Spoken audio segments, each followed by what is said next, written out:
Dear teachers, welcome to JSN English Learning. We are with Unit 2 of PGTRB. We are discussing John Milton's Samson Agonistes.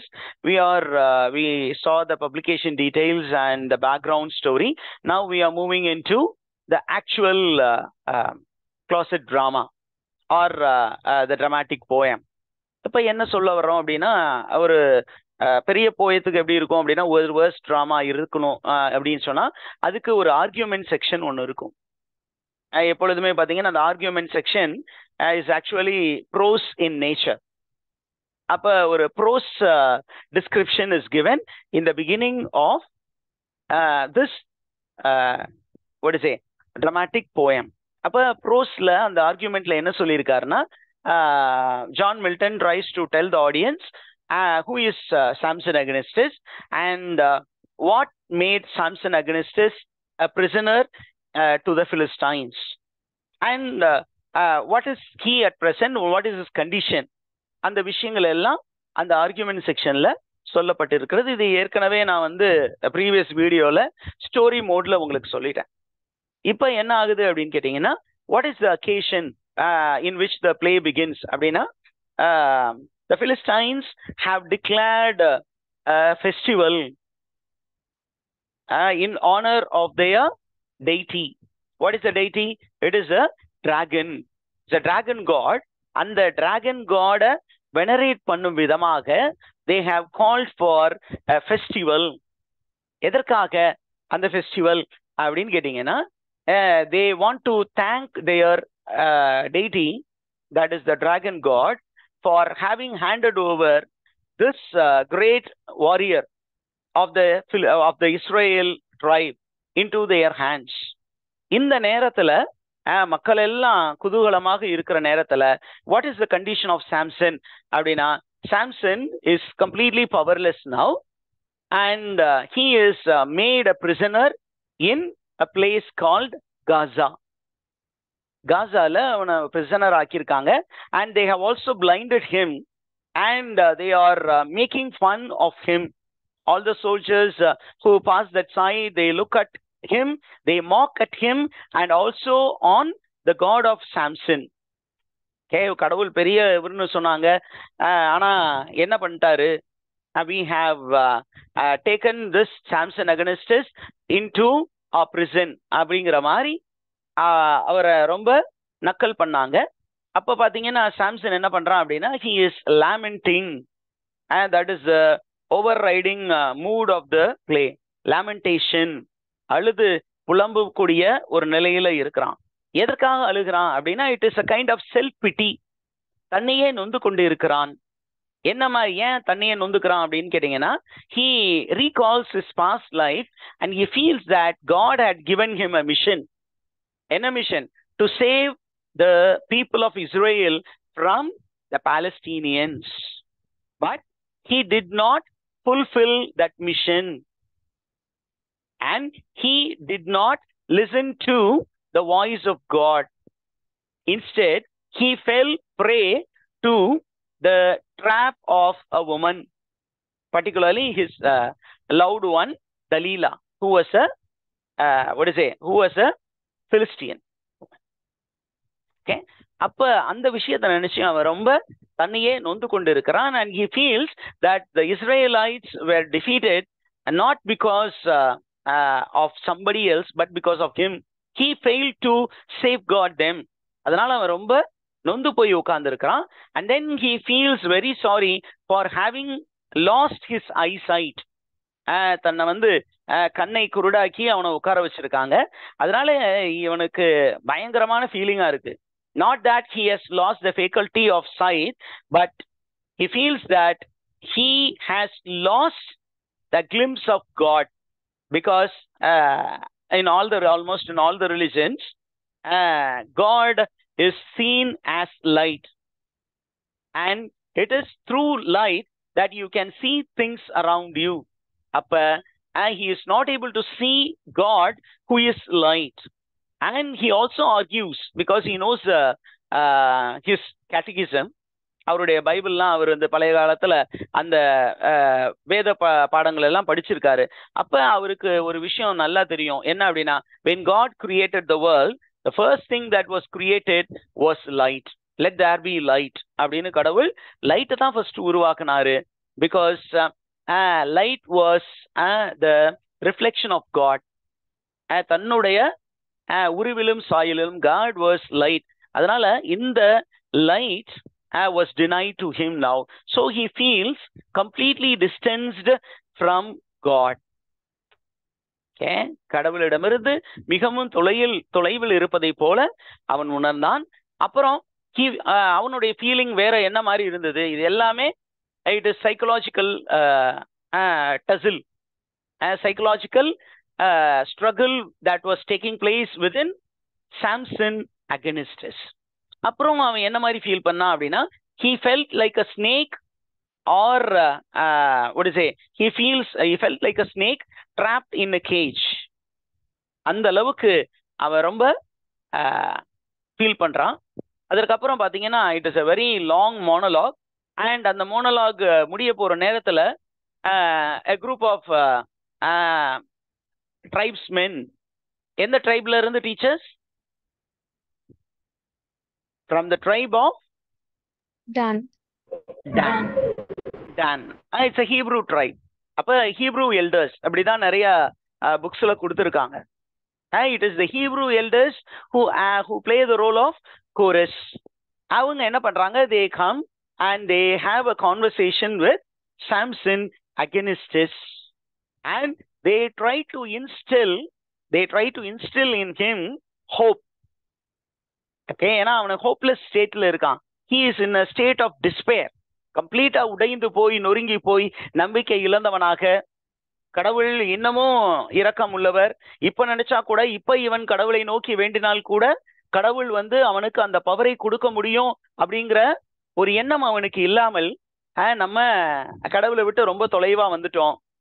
ஏற்கனவே for me it is like I can draw a parallel between the last state of what to say, Faustus and John Milton. John Miltonங்கிற Samson against us. The last minuteல Dr. Faustus என்ன பண்ணா? He did not believe in the mercy of God. He did not believe in the power of God. He believed that he is damned. அந்த condemned ஸ்டேட்ல இருக்கேன், இதுல இருந்து யாருமே என்னை காப்பாற்ற முடியாது, ஏன் கடவுள் நினைத்தால் கூட காப்பாற்ற முடியாது அப்படின்னு அவன் நம்பினான். அதே மாதிரி ஒரு சூழ்நிலை தான் இங்க சாம்சன் அகனிஸ்டஸ்க்கும் இருந்தது. ஆனா அந்த கோரஸ் அவன்கிட்ட என்ன சொல்றாங்க? அப்படி இல்ல தம்பி, உன்னையே நீ நொந்துக்காத, கடந்த காலத்தை திருப்பி பார். நீ எவ்வாறு கடவுள்கிட்ட ப்ரே பண்ணும் போதெல்லாம் கடவுள் உனக்கு பவர் கொடுத்தார். அந்த பவரின் உதவியோடு என்ன பண்ண? ஒரு பெரிய he was able to face a lion, tear the lion into two halves. Then he had killed many Philistines with the help of the jawbone of a ass or a donkey. அதுவும் யாரால் தான் நடந்தது? கடவுளோடு உதவியோடு தான் நடந்தது அப்படிங்கிற விஷயத்த அவனுக்கு ஞாபகப்படுத்துறாங்க. ஓகே, அண்ட் அவங்க ஞாபகப்படுத்தும் போது இவன் என்ன பண்றான் அப்படின்னு சொன்னீங்கன்னா, he starts telling how he ended up in the prison. என்ன சொல்றான் அப்படின்னா, I am not planning to blame God. God did not give me up, but it is my action which made me end up in this prison. அப்ப அவன் என்ன சொல்றான் அப்படின்னு கேட்டீங்கன்னா, that he married a lady by name Dalila. Okay, Dalila என்ற ஒரு Philistine கேர்ளை நான் திருமணம் செய்து கொண்டேன். I trusted her and I told her about my secret. And this woman is not an Israelite woman, but she was from the enemy tribe. enemy tribeல இருந்து நான் திருமணம் செய்து கொள்ள கூடாது என்று எனக்கு ஏற்கனவே கடவுள் சொல்லி இருந்தாங்க என் பேரண்ட்ஸ் கிட்ட. அது எனக்கும் தெரியும். ஆனா நான் அதை பத்தியெல்லாம் உதாசீனப்படுத்தி விட்டு நானா என்ன பண்ணேன்? அந்த பெண்ணை திருமணம் கட்டி கொண்டேன். அந்த பெண்ணுகிட்ட எல்லா இன்ஃபர்மேஷனும் சொன்னேன். And because of that I am here அப்படின்னு அவன் இன்ஃபர்மேஷன் சொல்றான். இப்ப கோரஸ் கிட்ட அவன் பேசிக்கிட்டு இருக்கும்போது a new character enters into the prison. The character is Samson's father, Manoah. இப்ப அவரு வந்து என்ன பண்றாரு, அந்த பிரிசன்குள்ளார வந்து தன்னுடைய பையன் அடையாளம் கண்டுபிடிக்க முடியாத மாதிரி இருக்கார். ஏன் அப்படின்னா அவனுடைய அவன் பார்த்தீங்கன்னா உடல் எல்லாம் மெலிந்து போய், because he refuses to eat and he is being tortured. அவனை எவ்வளவு தூரம் அடிச்சு நொறுக்க முடியுமோ அந்த அளவுக்கு அடிச்சு நொறுக்கி இருக்காங்க. ஏன் அப்படின்னா அந்த அளவுக்கு அவன் மேல கோபம் இருந்தாங்க. Okay, they had not given him anything to eat, and whenever he was given, he refused to eat, and he was also blinded. அவனை பார்ப்பதற்கு ஒரு மனித தோற்றமே இல்லாமல் இருந்தது. அப்ப மனோவா என்ன பண்ணாரு, he was starting to feel that God was too harsh with Samson. He felt that God was punishing his son for going away from him. தன்னை விட்டு சாம்சன் தொலைவில் சென்றதால், தான் சொன்ன விஷயங்களை கேட்டு நடக்காமல் இருந்ததால் கடவுள் வந்து சாம்சனை தண்டிப்பதாக அவன் நினைத்தான்.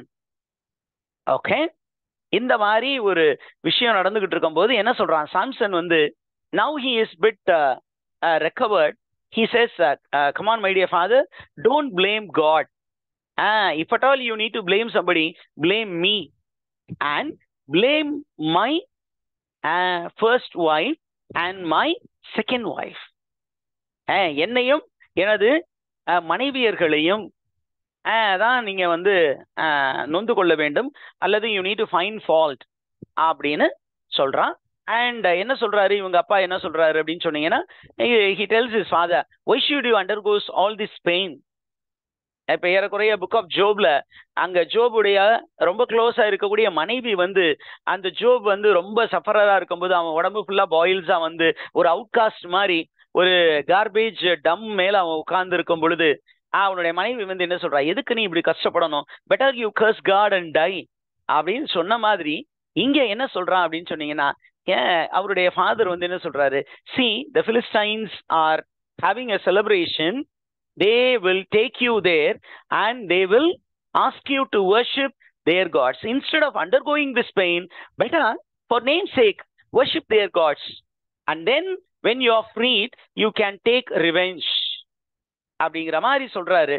ரெண்டாவது விஷயம் என்ன சொல்றாரு, அவர் சொல்லி முடிச்சோன்னா இவன் என்ன சொல்றான், that is impossible, I will not do அப்படின்னு சொல்லும் பொழுது இவங்க ஃபாதர் என்ன சொல்றாரு, okay, I have money, with the money that I have let me try to buy your ransom.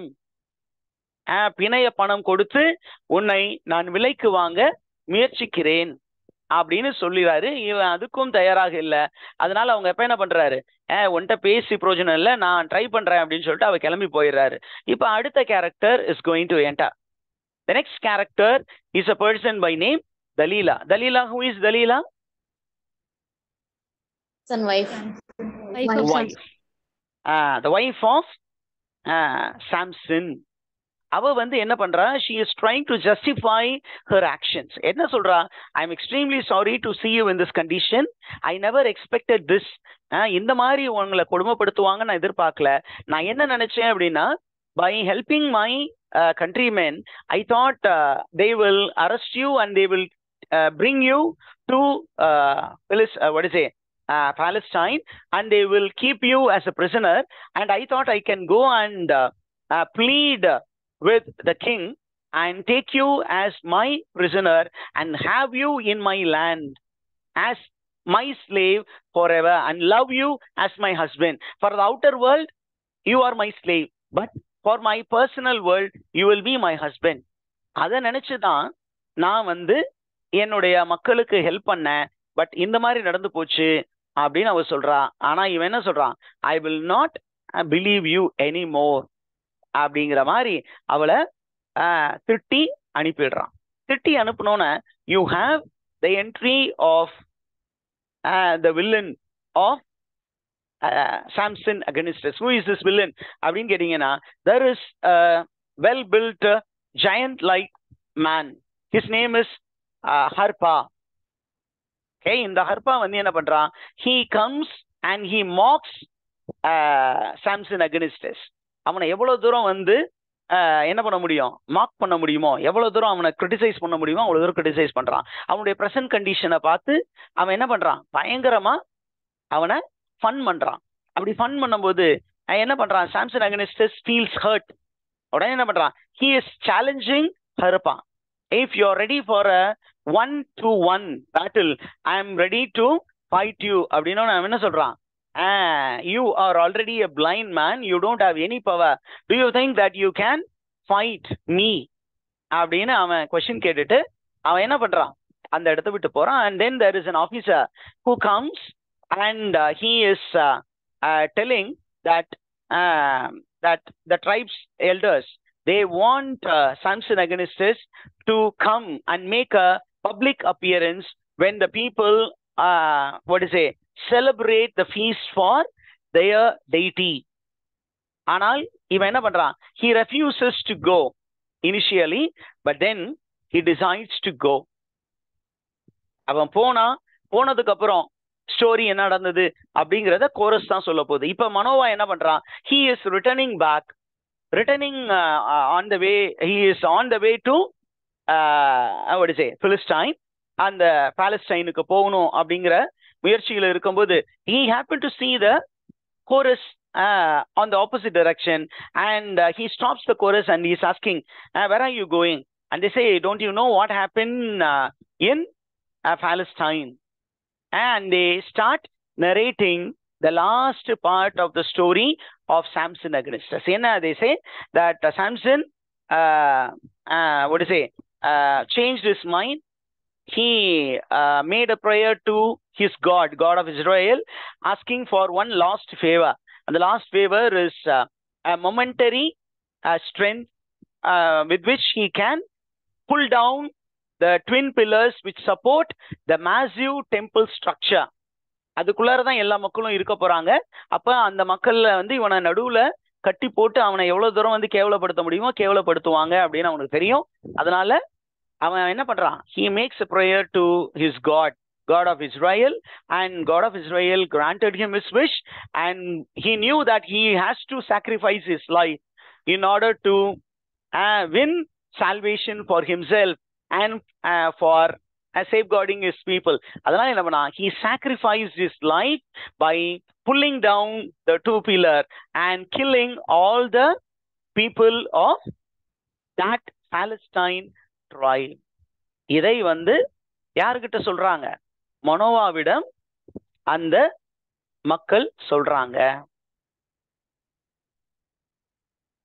Okay,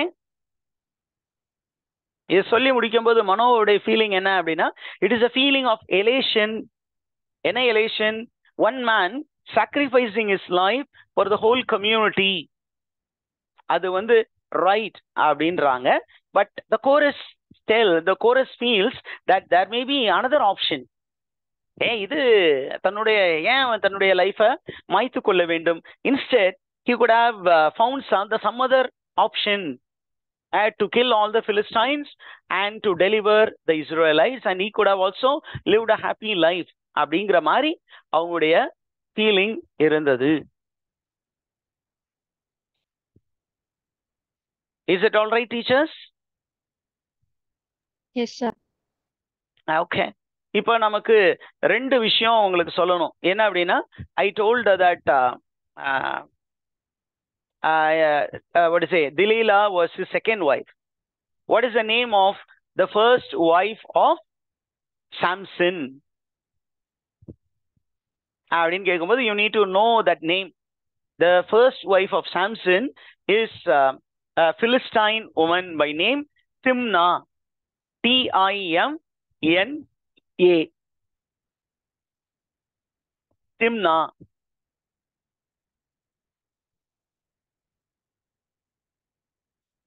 Why did he marry Timnah? நான் சொன்னேன் இல்லையா? He married Timnah in order to establish a truce, a peace agreementக்காக திருமணம் செய்து கொண்டான். அந்த திம்னாவுக்கு அப்புறம் maybe Timna should have died. அதை பத்தி கிளியர் கட் இன்ஃபர்மேஷன்ஸ் இல்லை. பட் ஆஃப்டர் திம்னா பைபிள்ல வேற மாதிரி ஒரு ஸ்டோரி இருக்கும். And there are other stories parallelly there are stories. அந்த ஸ்டோரிஸ்ல ஒரு ஸ்டோரியையும் நான் கேதர் பண்ணி உங்களுக்கு சொல்லிடுறேன். ஏன் அப்படின்னா நமக்கு பைபிள் பேஸ்டா இருந்தா கூட மற்ற ஸ்டோரிஸ்ல இருந்து கூட கொஸ்டின்ஸ் கேட்பதுக்கு பாசிபிலிட்டிஸ் இருக்கு. ஓகே, அப்ப திம்னாவை அவன் திருமணம் செய்து கொண்டது ஒரு பீஸ் அக்ரிமெண்ட்டுக்காக. திம்னாவுக்கு அப்புறமும் அவன் தெலீலாவை திருமணம் செய்து கொண்டதும் எதுக்காக அப்படின்னா அக்கார்டிங் டு த ஆல்டர்னேட் ஸ்டோரியில என்ன இருக்கு அப்படின்னா, he wanted to continue that peace treatment அந்த peace treaty. அதற்காக தான் தலீலாவை கல்யாணம் பண்ணா. But he fell for the physical beauty. அவளுடைய அழகில் மயங்கி எதை சொல்லக்கூடாதோ அதை அவகிட்ட சொல்லிட்டான். சொன்னதுனால அவனுக்கு பிரச்சனை வந்துச்சு. Did you understand, teachers? Yes, sir. Okay. அப்ப this whole play is a kind of psychological drama. John Milton was focusing on the psychological problems that Samson Agonistes faced. ஏறக்குறைய இது பாத்தீங்கன்னா it parallels with John Milton's life himself. ஏன் அப்படின்னா God had given him the power of writing poetry, but by the time he became blind, he had not produced the great epic which he was aspiring to. Paradise Lost எழுதணும் அப்படின்னு plan பண்ணியிருந்தாரு. ஆனா அவரு மற்ற விஷயங்களில், உலக காரியங்களில் முக்கியத்துவம் கொடுத்து, அதாவது அவர் வந்து on the side of the காமன்வெல்த்ல நின்று அவங்களுக்கு நிறைய ட்ராக்ஸ் எழுதி அந்த விஷயங்கள் செஞ்சாரு. ஆனா பியோர் ஸ்பிரிச்சுவல் ஆக்ட்ஸ், அது என்ன அப்படின்னா ரிலீஜியஸ் போயட்ரி எழுத மறந்து விட்டார். அதை வந்து ஒரு அழகா ஒரு சானட்ல எழுதினாரு. What is the name of the sonnet? On his blindness. On his blindness. Okay, on his blindness. That is a popular title. You need to go and find out what is the original title of that popular sonnet. On his blindness. On his blindness is a popular title. அதனுடைய original title என்ன? When was it published? அதுல தான் ஒரு ஃபேமஸான line இருக்கு. They also serve who stand and wait அப்படின்னு ஒரு closing line இருக்கும். என்ன அப்படின்னா he speaks about a number of uncountable number of angels who wait before God. And அந்த God என்ன பண்ணுவாருன்னா he gives some assignment to certain angels, and those angels go fulfill that assignment and they get back and report to God. But there are a good number of angels who never get any assignment from God, but they also do good job according to John Milton. Initially அவன் கொஞ்சம் நம்மளுடைய டேலண்ட்ஸை வந்து use பண்ணல. ஆனா அவன் தன்னையே எப்படி console பண்ணிக்கிறான் அந்த போயத்துல எண்டில் அப்படின்னா, அங்க வந்து கடவுளுக்கு முன்னிலையில கடவுளின் அழைப்பிற்காக, கடவுளின் அசைன்மெண்ட்டுக்காக காத்திருக்கக்கூடிய ஏஞ்சல்ஸ் கூட கடவுளுடைய திட்டத்தில் பங்கெடுக்கிறார்கள். அப்ப I am also one among the angels in waiting, and God has not given me the assignment, and when he gives me the assignment I will do it அப்படிங்கிறது தான் அவருடைய வியூ பாயிண்ட். அப்ப அந்த psychological tussle அதை வந்து அவர் தன்னுடைய போயத்துல கொண்டு வந்திருக்காரு. இந்த பிளேல through Samson he also presents his own problem. Okay, அப்ப கோரஸ் வந்து எந்த tribe men? they are from the tribe of Dan. they are Hebrew elders.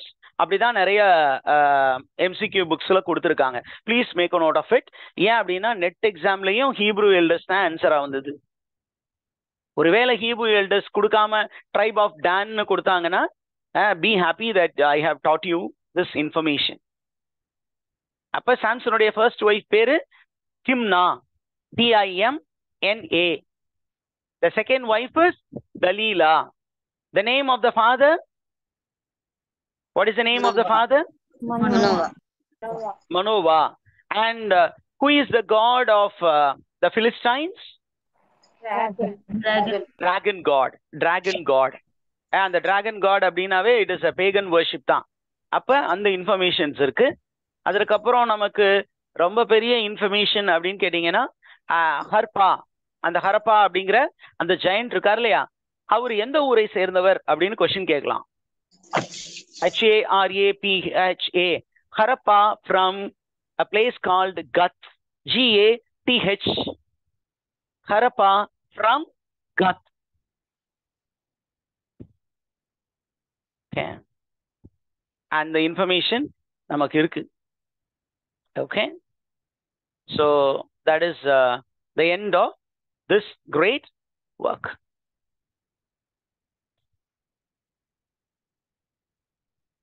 Okay. That's all, teachers, for day.